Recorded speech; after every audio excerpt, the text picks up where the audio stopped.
각 분야 전문의와 함께 만들어가는 시간 데일리 건강입니다. 오늘 소개해드릴 우리 집 주치의는요. 정형외과 전문의십니다. 박명주 원장을 소개합니다. 안녕하세요. 네, 안녕하세요. 정형외과 전문의 박명주입니다. 네, 반갑습니다. 자, 오늘 어떤 주제로 얘기를 나눠볼지 질병 알려주시죠. 네, 제가 준비한 주제는 테니스 엘보입니다. 테니스 선수에서 30%, 일반 성인에서는 5%의 유병률을 보이는 비교적 흔한 질환인데요. 이 팔꿈치를 많이 쓰거나 손목에서 신전근의 기시부에서 발생하는 건증이라고 볼 수 있습니다. 즉, 손목을 주로 사용하는 근육의 힘줄에 염증이 발생하는 질환입니다. 네, 오늘 주제가 테니스 엘보입니다. 이게 테니스와 같은 운동을 전문으로 하는 그런 스포츠 선수들에게 많이 발병하는 걸로 알려져 있는데 꼭 그렇지만은 않다고 합니다. 오늘 관련해서 자세히 살펴보고 가도록 하겠습니다. 자, 일단은 엘보 하면 골프 엘보를 좀 많이 아실 것 같아요. 네. 자, 그래서 골프 엘보와 이 테니스 엘보 어떤 차이가 있는지부터 좀 설명해 주실까요? 네, 팔꿈치에는 양쪽 끝에 상과라는 부분이 있는데요. 수근관절을 굴곡시키는 힘이 내측에 붙어서 이에 대한 퇴행성 건병증이 발생하면은 내축이니까 내상가요. 일명 골프 엘보라고 하고요. 신전시키는 힘줄이 외측에 붙어 건병증이 발생하면은 일명 테니스 엘보라고 합니다. 설명이 조금 어려운데요. 네, 건병증이 뭐죠? 이게 인대에 생기는 겁니까? 아니면 뭐 힘줄이 손상이 되는 건가요? 정확히 말하면 인대는 뼈와 뼈를 연결해주는 구조물이고 상가염은 인대가 아니라 건이라고 부르는 힘증에 생긴 병증입니다. 손목 힘줄에서 근육으로 다시 힘줄에 상가에 붙는 구조에서 손상이 발생하게 됩니다. 상과가 지금 팔꿈치를 말씀을 하시는 거죠? 예, 팔꿈치 네. 상완골에 양쪽에 붙은 뼈 구조물입니다. 아, 그렇군요. 그러면 그 팔꿈치 안쪽 힘줄에 통증이 생기면 이게 골프 엘보인 거고 바깥쪽에 통증이 느껴지는 게 테니스 엘보라고 생각을 하면 되겠습니까? 네, 정확히 맞습니다. 네, 부연 설명 좀 부탁을 드릴까요? 네, 안쪽 부분에 힘줄에 염증이 생긴 것을 골프 엘보라고 합니다. 하지만 골프를 즐기는 분도 피니시 동작이나 여러 동작에 따라 바깥쪽을 아파하기도 합니다. 그래도 일반적으로 안쪽 바깥쪽으로 나눠서 각각 골프 엘보, 테니스 엘보라고 합니다. 그러면 팔꿈치에 생기는 병은 이 테니스 엘보 혹은 골프 엘보밖에 없습니까? 다른 팔꿈치에 더 생기는 질환은 어떤 게 있을까요? 네, 사실 이 팔꿈치 관절 주변에는 측부인대, 또 신경혈관이 비교적 표층에 있어 감별해야 할 질환이 많이 있습니다. 네. 예를 들어 요골신경 포착증후군이나 외측, 척측, 측부인대 손상이 동반된 주관절 불안정성을 보일 수도 있고 팔꿈치도 관절염, 또 유리체 떠다니는 거에 의한 관절내 이상, 그리고 주관절 외측부 탈구, 외측 전반 피부 신경병 등 특히 경추 디스크나 관절염에 의한 신경 압박 증상 등 여러 가지 관별할 질환이 많습니다. 네, 선생님도 말씀하시기 좀 어려우신 것 같죠. 네, 많이 있습니다. 그렇죠. 근데 이제 말씀을 요약을 좀 해보자면 팔꿈치 자체에 문제가 생기기보다는 뭐 네. 어떤 다른 부위, 뭐 손목이라든지 다른 어떤 팔 위쪽 이런 다른 부위 손상이 팔꿈치 쪽에 어떤 염증이나 손상을 일으킬 수 있다라는 말씀으로 이해를 해도 되겠습니까? 네, 맞습니다. 손목이나 이제 위팔, 목 등의 부상이 있을 시에는 자연스러운 힘의 전달이 안 돼서 무리하게 이 전완부나 팔꿈치 쪽에 근육을 쓰게 되고 이에 대한 손상이나 염증이 더 발생할 수가 있습니다. 네, 알겠습니다. 앞으로는 좀 더 쉽게 설명을 해 주셔도 괜찮습니다. 네. 네, 자, 어쨌거나 이제 주변부가 다치면 사실은 정상적으로 사용해야 할 근육이 사용을 못하기 때문에 다른 근육으로 사용을 할 수밖에 없고 그것 때문에 이렇게 어떤 테니스 엘보 같은 어떤 다른 질환들이 좀 생기기 마련인데요. 이게 그러면 많이 사용하는 게 문제입니까? 아니면 너무 힘을 많이 줘서가 문제일까요? 이게 왜 팔꿈치 바깥쪽으로 이렇게 염증이 생기는 걸까요? 테니스 엘보는 일명 플러스터러 엘보, 메카닉 엘보, 페인터스 엘보라고 불립니다. 즉 상지의 반복적인 동작을 많이 쓰게 되면 큰 영향을 보이는데요. 근육은 이제 끝까지 늘었다 줄었다를 해서 반복을 해야 되는데 조그만 동작으로 딸깍딸깍 사용하게 되면은 병적 수축이 일어나고 이에 상과에 붙는 힘줄에 영향을 미치게 되는 것입니다. 그러면 구체적으로 어떤 행동이나 동작이 좀 그렇게 질병 발생에 위험할까요? 예, 이렇게 보시면 네. 손등이 하늘을 본 상태로 손목을 위아래로 드는 동작, 또 손 안쪽 바깥쪽으로 돌리게 되는 회외전이라는 동작을 하게 되면 발생 위험도가 올라갑니다. 아, 그래서 테니스 선수들에게 주로 많이 발생하는 질환으로 알려져 있군요. 네, 테니스 선수는 백핸드 같은 걸 많이 하니까. 그렇죠. 근데 꼭 이게 테니스 같은 스포츠를 한다고 해서, 그러니까 테니스의 어떤 스포츠를 한다고 해서 꼭 유발되는 질환은 아니잖아요. 네, 맞습니다. 테니스 선수에서는 반복적으로 이런 동작이 더 많기 때문에 네. 더 발생하는 건 맞지만 테니스 이외에서도 제가 외래에서 보다 보면 배드민턴이나 골프에서도 아까 골프 엘보는 내상가염이라고 했는데도 불구하고 이 바깥쪽으로도 외상가염이 잘 발생하는 경우가 많이 있습니다. 네, 아무래도 팔을 많이 사용하는 직업이 또 스포츠 선수들이 있다 네, 보니까 이제 맞습니다. 그분들 사이에서 좀 발병률이 높은 걸로 좀 알려진 것 같은데 그래서 그런지 좀 직업병으로 많이 알려져 있어요. 어떻습니까? 아까 제가 영어로 말씀해 드렸는데 네. 그게 이제 미장장이나 아니면은 페인트 일을 하는 사람 반복적으로 손목이나 팔꿈치를 많이 쓰는 사람은 발생하는데요. 요새는 컴퓨터 작업을 많이 하는 사람이 많고 병원에 이렇게 찾아오시는 분도 사무직 관련 직원의 환자군이 많아지고 또 피아노 연주나 악기를 연주하는 분에서도 많이 발생하고 있습니다. 그러니까 뭐 손목이라든지 팔 혹은 네. 손가락 등을 많이 사용하는 직업군에 있다라고 하면 네. 어떤 직업이든 상관하지 않고 발병률이 높다라는 말씀이신 것 네, 같아요. 맞습니다. 네, 그 발병하는 연령대는 어떻습니까? 주로 높은 연령대에서 주로 발생하나요? 네, 신전근과 굴곡근 치유 과정에서 쉬지 못하고 반복적으로 사용하면 육아 조직이라는 조직으로 바뀌어서 퇴행성 건염으로 변하는데요.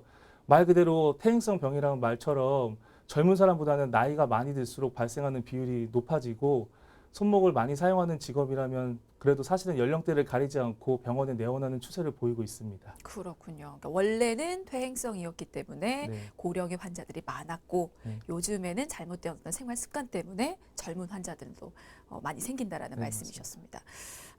근데 이제 보통 병원에서 환자들을 만나면 어떻습니까? 이게 바깥쪽에 통증이 생기는 게 테니스 엘보인데 네. 안쪽과 바깥쪽 어떤 손상, 염증, 통증을 주로 동반하는 환자도 많습니까? 네.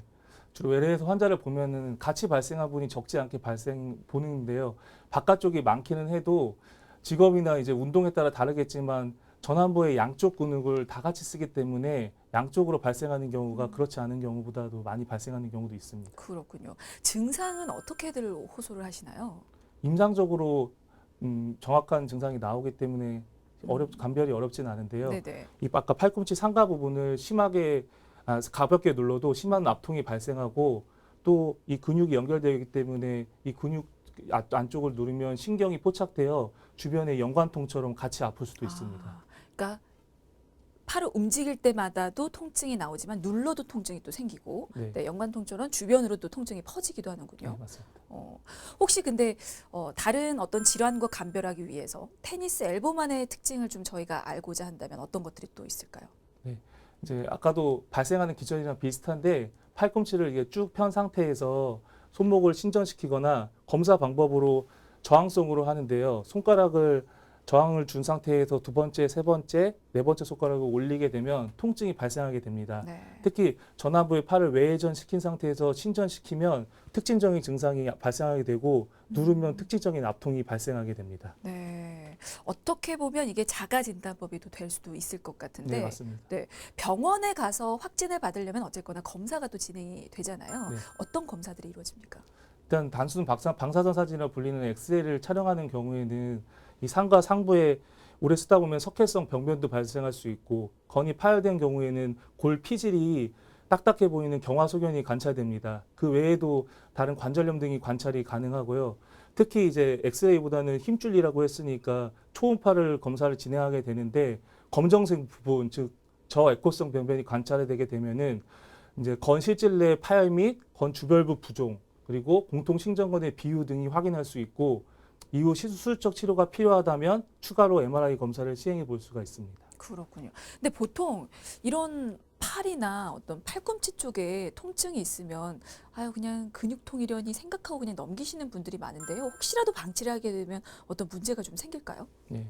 확실히 환자분들이 이렇게 근육통이라고 생각하는 분이 있지만 이 공통 신전근이나 돌리는 회의근 등에 눌러보면은 심한 통증이 발생하여 근육통으로 생각하기면은 안 되고 네. 근육이 이제 뼈로 연결되는 부분이 힘줄 부분이기 때문에 이런 힘줄 부분은 초기에는 염증 질환이지만 이후로 지나가게 되면은 섬유증, 석회 단계로 발전을 하게 됩니다. 또한 통증을 느끼는 통각 수용체가 많이 생겨버리게 되면은 안 아파도 될 통증인데 본인이 느끼기에 약한 통증인데도 심한 통증으로 느끼게 되게 되고 더 시간이 지나면은 파열까지 발생할 수 있기 때문에 단순 근육통으로 생각하시면 안 됩니다. 파열이 되면 그 단계에서는 꼭 수술을 해야 하는 겁니까? 이게 또 다른 어깨 질환이나 다르게 네. 힘줄이 팔꿈치에서는 파열됐다고 하더라도 수술은 잘 안 하게 됩니다. 아. 이유는 이제 그렇지만 외상에 의한 급성 파열이라면은 수술을 하는 것이 맞습니다. 그러니까 원인에 따라서도 같은 차이가 증상이지만 납니다. 네, 치료법이 또 달라지는군요. 알겠습니다. 그러면 일반적으로는 테니스 엘보 어떻게 치료하는지 좀 설명을 들어볼까요? 예, 크게 보존적 치료, 즉 비수술적 치료와 수술적 치료로 나눠지지만 상가염은 90에서 95%, 즉 10명 중에 9명 이상은 수술을 안 하는 보존적 치료로도 성공적인 치료가 가능하고 실제 외래에서도 그렇게 환자를 보고 있습니다. 네, 그렇군요. 그러면 비수술적인 치료만으로도 호전되는 경우가 많다고 생각을 하면 되겠네요. 네, 네, 10명 중에 9명은 거의 그런 경우고 네, 네. 그 외에 이제 그렇게 보존적 치료를 하는 거는 주사 치료나 약물 치료로 염증을 없애주면서 또 다른 부위의 운동을 같이 해주고 바른 자세로 개선을 통해서 아까 말했듯이 한 부분에 집중적으로 과도한 부하를 주는 것보다는 각 부위로 힘을 분산시켜 주면 운동을 하거나 스트레칭을 하면 이 부분에 가한 부하가 적기 때문에 힘줄이 잘 회복이 가능하다고 생각합니다. 그렇군요. 그러니까 10명 중에 9명은 비수술적인 치료만으로도 충분히 나아지지만 네. 그래도 한 분은 수술을 한다는 네, 건데 맞습니다. 어떤 경우에 테니스 엘보로 수술을 받게 됩니까? 네, 보통 환자분이 이제 조바심을 갖고 비수술적 치료가 안 되면 빨리 수술을 받길 원하지만 보통은 주사나 보조기나 뭐 여러 가지 치료를 해서 1년 이상 보존적 치료를 해서도 호전이 없는 경우에만 시행하게 됩니다. 그리고 만약에 수술을 하게 되면 수술 방법은 관절경을 통해 이용하는 방법과 개방적으로 열어서 수술하는 방법이 있는데요. 다른 부위처럼 이제 파열된 힘줄을 봉합하는 데 목적이 있는 게 아니고 보존적 치료로도 조절되지 않는 힘줄 부위, 안 좋아진 육아 조직으로 변형된 조직을 제거하는 수술이기 때문에 이런 제거 및 미세 신경의 제거술에 초점을 맞추게 됩니다. 그래서 봉합 여부보다는 얼마나 안 좋은 조직을 잘 제거했느냐가 이후에 영향을 미치게 됩니다. 그렇군요. 네, 많이들 그런 말씀을 하세요. 테니스 엘보는 잘 안 낫는다. 난치성 질환이다. 혹은 재발이 너무 잘 된다.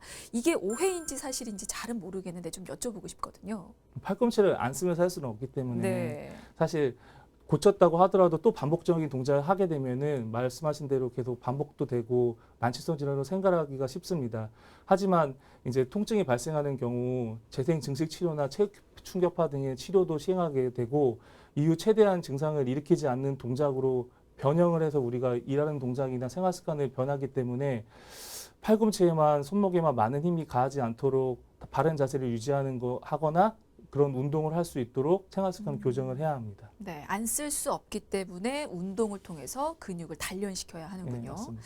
알겠습니다. 어떻게 보면 이제 테니스 엘보 예방법 혹은 관리법이 또 될 수도 있을 것 같은데 팁을 좀 여쭤볼까요? 네, 일반적으로는 이제 많이 나와 있는 매체에 보면 스트레칭을 하는 방법이 많이 보고되고 있습니다. 네네. 그래서 정확히 맞는 방법이고 아까 말했듯이 이런 팔꿈치로 이어지는 전완부가 총수지 신전근이라는 근육인데요.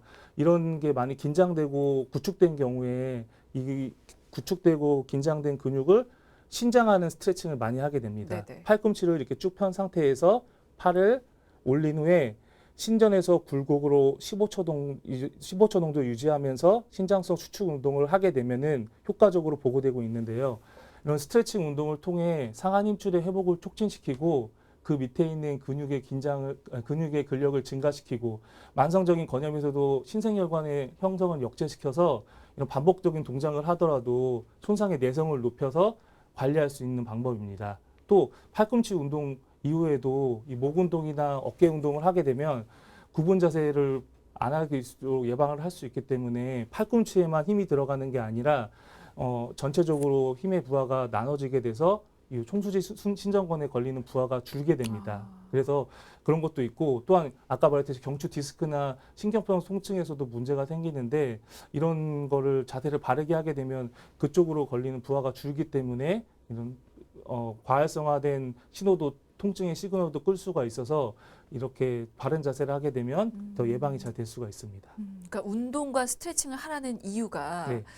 근육을 단련시키려는 이유도 있겠지만 자세를 또 바로 잡아주기 때문이군요. 네, 맞습니다. 네, 알겠습니다. 어떻게 보면 이 운동 자체가 최고의 예방법이자 관리법이 될 수도 있을 것 같은데 네. 더불어서 꼭 피해야 하는 행동이 있을 수도 있을 거예요. 네. 예를 들면 잘못된 자세를 또 하면 안 되는데 어떤 것들이 있을까요? 네. 요새 이제 외래에서 보다 보면은 컴퓨터나 앉아서 집중해서 수행하는 모든 작업을 하는 환자들이 오게 되는데요. 손을 이렇게 돌려서 쓰는 게 많고 손목을 드는 작업이 많기 때문에 이런 동작을 좀 피해 줄 수 있으면 좋습니다. 예를 들어 컴퓨터를 하더라도 마우스를 쓰는데 이렇게 버티컬 마우스를 쓰게 되면은 팔이 바깥쪽으로 돌기 때문에 좀 더 예방을 할 수 있는 그런 팁이라고 생각할 수가 있습니다. 네, 알겠습니다. 자, 오늘은 테니스 엘보에 대해서 살펴봤습니다. 골프 엘보와는 또 다릅니다. 팔꿈치 바깥쪽에 염증과 손상이 가해져서 통증이 생기는 질환인데요.